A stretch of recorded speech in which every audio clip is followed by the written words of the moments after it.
Alright, yeah, buddy, Recipe Show! This is Harold Recipe Show, and this is the Recipe Show! Tayong case study. So, ito ang nangyari. Meron isang lalaki or tao na taga Visayas, kumuha siya ng car loan mula sa isang malaking bank sa Philippines. So, kapag car loan yun, so may utang siya, kailangan niyang bayaran yung mga mortgage monthly, right? So, mga amortization monthly. Kaso, ang nangyari, syempre, medyo tumagalid daw yung business niya, hindi siya nakapagbayad for many months. Pero this time daw, this August, parang sabi niya, wait, nagkaroon ako ng napakaraming pera. This time, gusto ko nang bayaran once and for all. Gusto ko na ring bayaran yung mga dapat kong bayaran pa for next year. Gusto ko nang talagang isarado na, i-close na yung account ko sa isang malaking bank na to. So, bank, I wanna pay everything. Lahat ng late ko, lahat ng interest ko, lahat ng interest penalties, lahat-lahat, pati yung mga forward amortization ko. Bayaran ko na this time para quits na tayo, akin na yung kotse, wala na akong utang sa inyo. So lumapit siya sa bank, pero sabi ng bank, wait sir, sabi niya, actually nag-default ka na, yung account mo, hindi na kami ang may hawak, binigay na namin yan sa third party na nangongolekta ng accounts, so sa kanila ka na lang may pag-usap. Sabi niya, okay. So nakipag-usap si sir sa third party na taga-collect para sa isang malaking bank na ito. Pero, yung third party na iyon ay naniningil ng napakalaking pera. So, 400,000 lang dapat yung principal niyang bayaran at ang ina-estimate niyang mga penalties and interest ay abot plus 90,000 pa or 100,000. Pero this time, since napunta na sa collecting agency na third party daw, sabi ng malaking bank, sabi ng third party, sir, actually, ang utang mo ay ang dapat mong bayaran ay 800,000 na. What? 800,000 kasi ang daming dinagdag na legal fees, third party collection fee, blah blah blah, etc. fee, etc. fee, etc. fee. So ayaw tuloy bayaran ng taong ito na nagkakautang yung 800,000. So ilang beses siya naipagbalikan doon sa bangko. Every time nakakausap niya yung bangko, ang parating sinasabi ng bangko ay wag mo na kaming kausapin, ayaw ka na namin kausap dahil nasa third party na. So kapag kinakausap niya naman yung third party, palitan sila ng palitan ng third party, nagmi-meet pa sila, natawaran niya ng 600,000, natawaran niya ng 500,000, hindi ko alam kung magkano na yung last tawad, pero ayaw niya pa rin magbayad dahil daw merong sinisingil na hindi naman nila napag-usapan. So Attorney Harold Recipe Show, ano ang take mo dito? So, bago tayo pumunta dyan sa part na yan, sa take ko ay tanungin muna natin mula dito kay nagre-reklamong Sir, ang problema niya against sa malaking bank na to at ang kanyang collecting agency. Let's go! Bali ganito po ma'am, yung sasakyan is na-acquired po year 2020 and then last year, it so happened na yung source of income po medyo tumadilid. So, meron siyang mga backlog na months na hindi ako nakapagbayad. But somehow, hindi naman siya sabihin natin na straight talaga na wala. Merong months na, example ngayon, wala. The next month, the following month, magbabayad ako. And then, magbabayad, tapos blanco ulit. So, ganun. So, it so happened this year. Meron akong months na like April, May, June, nagbabayad ako ng kalahati lang nung actual na loan amortization ko. Ganun. Pero, in that months, wala akong natanggap na any letter or email from the bank kasi yung cellphone ko, granted na kasi nagpalit ako ng number, but yung email address ko and then yung home address ko is same pa rin. Wala akong natatanggap. Suddenly, nung last August, magbabayad na sana ako ng full, i-cover up ko lahat ng mga past dues ko. So, happen na hindi na ako pwedeng makapagbayad. And then, automatically, nakipag-coordinate ako sa bank. And then, sabi nung bank ko is, my account was already forwarded to the collection agency. Now, kinontak ko yung unang collection agency na binigay nila. So, happen na hindi nagre-reply sa akin, wala. So, boom. So, mga ilang days after, may nag-visit sa bahay. Ibang collection agency na naman. Tapos sabi ko, sige, kausapin kita. Nag-meet up kami sa labas. Hindi nag-usap kami. Sabi niya, sir, yung outstanding principal balance mo is 402,000. Sabi ko, sige, hahanapan ko ng paraan kasi ang tatakaran daw ni pa, kailangan i-pay out na lahat yung loan kasi ano na nga, past due na. Sabi ko, sige, hanapan ko ng paraan. Pero on that moment, sabi niya kaagad sa akin, sabi niya, sir, pero meron itong mga charges, mga penalties, ganyan, interest, ganyan. Tapos mga fees pa daw ng agency, collection agency. Sabi ko, mga magkano kaya yan, boss? Sabi niya, sir, roughly estimate ko lang sa tagal ko na sa trabaho ko, mga 600 plus to above. So I was shocked, and then parang hindi ako makahinga on that moment. Sabi ko, ganun ba boss? Sabi ko, sobrang laki naman ata. For, let's say, sabihin na natin 7 months akong merong mga past dues, pero ang laki naman ng interest. Sabi niya, ganyan talaga yan sir. So tinanong ko siya, ano bang mga pwede kong gawin? Sabi niya, meron kaming mag-discount na may bibigay, yung sa legal fee daw nila, yun lang yung kukunin. But dun sa mga interest and penalties na ibabat daw ni bank is wala raw talagang maibibigay kasi yun na yung computation ni bank. No, sabi ko sige mag-aantay ako ng SOA niyo, titingnan ko. So nagbigay sila sa akin ng SOA, ma'am. Yun nga yung sinat ko sa sa TikTok sa inyo. Yung first nga na SOA niya is 800,000. From 402,000 principal balance naging 800,000. Yung kinabukasan pumunta kaagad ako sa utulong department ng BDO kasi gusto ko talaga may makausap ako directly from the bank, not from the collection agency, para mapaliwanag sa akin, ma'am, kung paano yung computation ng interest and the penalties nga gano'n. So wala silang pinapausap sa akin, sabi Manila raw. So tinawagan ako, nag-long distance pa ako kasi I'm from Visayas. So tumawag ako, nag-long distance ako. May nakausap ko, sabi niya, sir, ganyan talaga yun sir, hindi na namin control yan kasi naipasa na sa third party. So wala na kaming magagawa dyan. Sabi niya, please kindly coordinate na lang with the collection agency kasi sila naman yung magpo-forward daw kung ano yung mga negotiations namin. So nag-email agad ako, ma'am. Nag-email ako. And then yun, meron silang ibinigay from 800, naging 680 ata yun. And then kanina, nag-email din ako. Ninimilan ko na ulit. So hindi ko talaga kaya yan. Masyadong malaki. Tapos kanina, naging 552 from 800. So nag-email ulit ako, sabi ko, sir, kaya ko lang talaga is 490,000. Kasi, to think, ma'am, di ba? 402, okay na siguro yung almost 80,000 na interest rate. And to think na i-advance ko yung 1 year pa na supposedly is other payment, hindi naman siguro sila dun. So, yun yung concern ko. Kasi, parang naano ako mambasa ko kasi tinanong ko yung ahente ng agency. Sabi ko, wala bang remedy dito? Wala tayong malalap. Sabi niya, wala ka nang malalapitan, sir. You have either two options. Either to pay the SOA or return the car. Sabi ko, ano ba to? Kaya, ano ko ma'am, kasi nakapalo ko sa sa TikTok account. So, actually, makasakali lang ako na message ganun para at least, ang purpose kasi ma'am, para at least meron akong matutunan at saka education na rin sa lahat na siguro naman sa dinabi-dami ng naka-Carlo, hindi lang siguro ako yung matatagpo ng ganitong senaryo kasi based doon din sa ente, marami na silang ganyan, nahatak talaga nila. Or minsan, sinasabi na mas nabanggit niya na hanapan mo na lang yung ng buyer at least may mabalik pa sa yung pera, yung mga ganyan na So, bali yun lang ma'am, at least sa akin lang, meron akong guide pa kung anong gagawin ko kasi until now, we're under negotiation pa naman. Kasi yung gusto ko talaga, kahit anong gusto ko talaga 490, mangungutang ako para at least ma-full paid ko. Actually, ma'am, may nakausap akong representative from their loan department from Manila.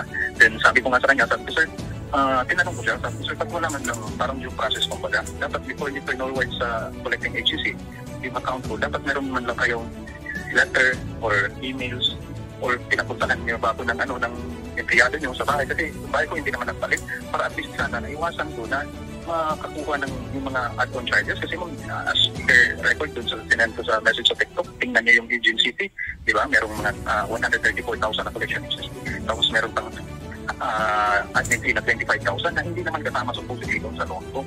And dun sa tanong mo, ma'am, anong plano ko? Actually, ma'am, ang akin lang, gusto ko ipaabot sa kanila na okay, 402,000 plus yung gagawin natin 490,000. Hindi naman sila doon dito kasi ilang months lang naman yung delay. Saka hindi naman pera yung inutang ko.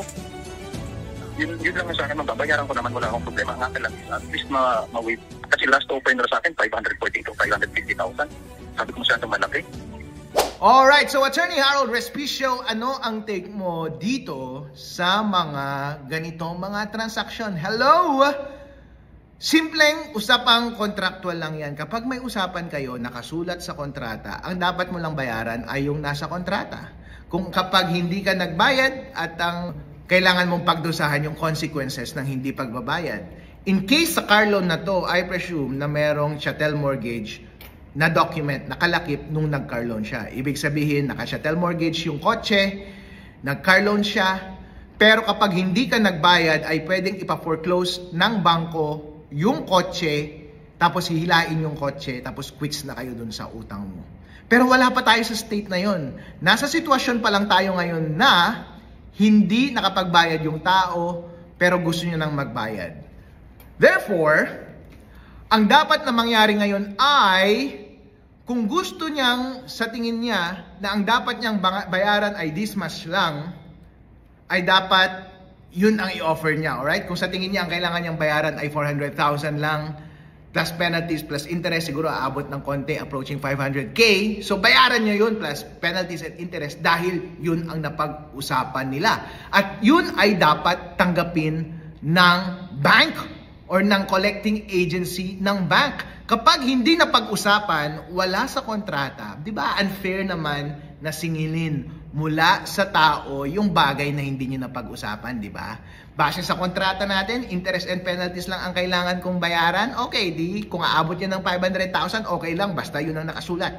Pero kung sinabi mo sa akin na magbabayad ako ng hanggang 800K dahil maraming extra charges na hindi naman natin napag-usapan, ay mali yan. So, dapat mag-usap ng mabuti yung nagkakautang at saka yung bangko or yung kanilang collecting agency para mapag-usapan ng mabuti. Dahil kung hindi mapag-usapan ng mabuti at meron kayong hindi pagkakaintindihan, medyo mahirap yan at hindi kayo parehong mananalo. Alam mo kung bakit? Sa part ng may utang at may pinagkakautang siya ngayon sa bank, hawak niya pa rin yung kotse ngayon. So may utang siya, pero hawak niya yung kotse, medyo panalo siya, di ba? Pero forever, merong nakabitin sa taas ng ulo niya na meron siyang utang. Pero in the meantime, hawak niya pa rin yung kotse, right? Ngayon, ang bank, it doesn't have anything to show for it. Sabi nga nila, wala akong hawak. Ako na ngayon naglabas ng pera nung una, hindi ko pa rin hawak yung kotse. Kaya mas matalino sa bank ngayon at sa kanilang collecting agency na baka gusto nilang pag-usapan ng mabuti yung case with the person na nagkakautang. Dahil kung ayaw nilang gawin yon, marami silang requirements sa batas na dapat gawin. For example, kapag chattel mortgage yun, kailangan mong mag-demand letter muna sa tao para sabihin mo na dapat na siyang magbayad. Pwede mong gawin yung mga susunod. So kapag gusto mong ipa-foreclose yun, mag-demand letter ka, mag-send ka ng notice sa kanya, mag-post ka ng notice publicly, magpo-post ka rin ata sa isang newspaper general circulation bago mo ipa-foreclose. Pero ito yung pinakamasaklap. Pag ipapa-foreclose mo na yan at ibebenta mo sa isang public auction yung kotse, dapat hawak mo yung kotse, di ba? Kasi yung bibili, ayaw nyo namang bumili kapag nasaan yung kotse, hindi, nasa kabilang tao pa, kailangan mong kunin yun. What? Automatic ko bang pwedeng kunin yung kotse? Malamang hindi, baka kailangan mong dumaan sa korte, o di ba? Medyo masakit ang process. Usually, ang sinasampang case na ganyan is Rep. Levin para makuha mo yung personal property sa ibang tao na dapat nasa iyo naman para ma-foreclose mo or maibigay mo sa bumili sa isang public auction.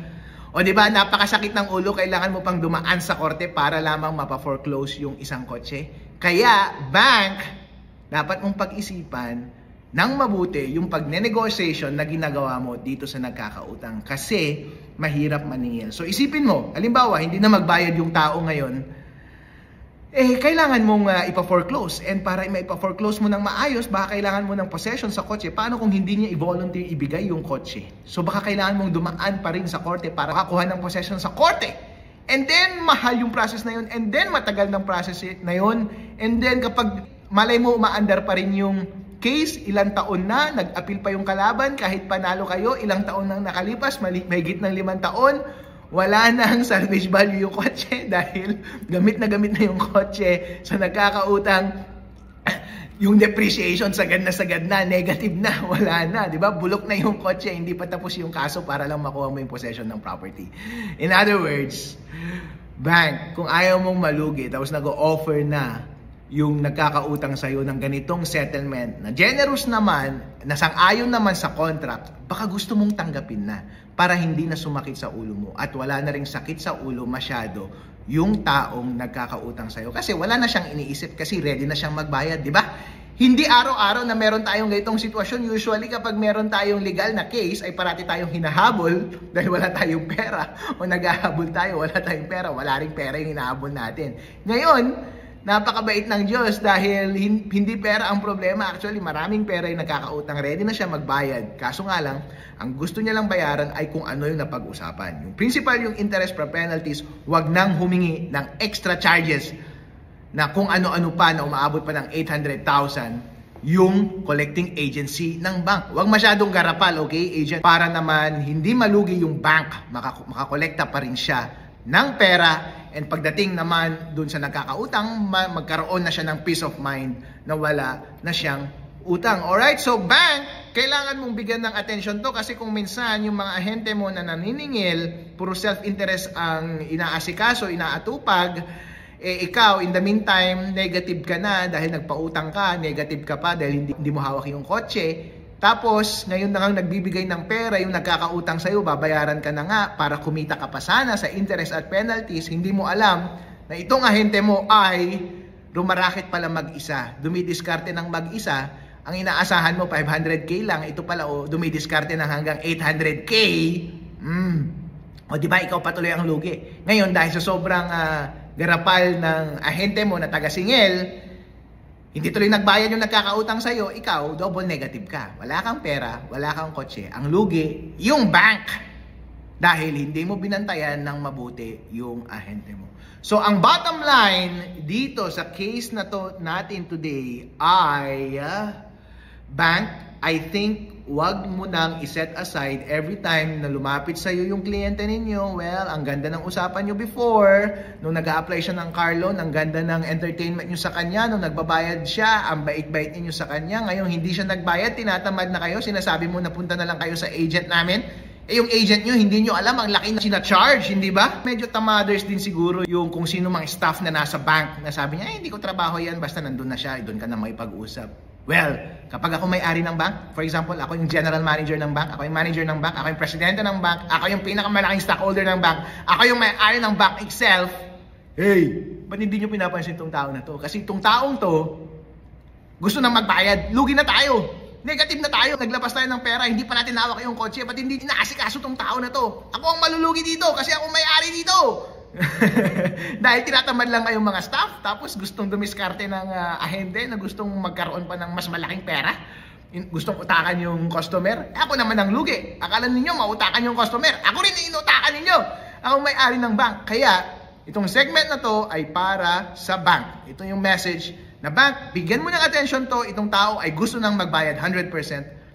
Pati interest at penalties sang-ayon sa kontrata, huwag nyo lang siyang singilin ng mga charges na outside sa pinag-usapan ninyo. Hindi niya dinedenay na hindi siya nagbayad. Alright? Ina-accept niya na hindi siya magbayad, dapat siya magbayad ng penalties at interest. Dapat kayong matuwa ngayon na nagbabayad siya at gusto niyang bayaran lahat ng mga consequent na penalties ng kanyang pag-delay at hindi pagbayad. Siya na mismo yung nagbibigay ng pera sa inyo. Kunin nyo na! Dahil baka hindi pa matuloy yung pagbayad niya na yan, double negative kayo. Bantayan ninyo yung ahente ninyo na nagdo-double charge na hindi naman napag-usapan. Alright? So sana ay masolve itong problem na to sa part ng taong nagkakautang mula sa Visayas at sa part ng isang malaki na bank na ito. Alright, so yan po at segment natin for today. Pag nagka-loan ka, hindi ka nakapagbayad, tapos pero gusto mo na magbayad pero nanghihingi pa rin sila ng extra charges sa'yo na hindi naman napag-usapan, ano ang dapat mong gawin? Ito si Attorney Harold Respicio, and this is the Respicio! Kung gusto nyo manood ng iba pang programang katulad nito, mag-subscribe lang kayo sa Harold Respicio page at sa Respicio Law Firm pages sa Facebook, YouTube, sa Instagram at sa TikTok. Yeah, buddy! Respicio!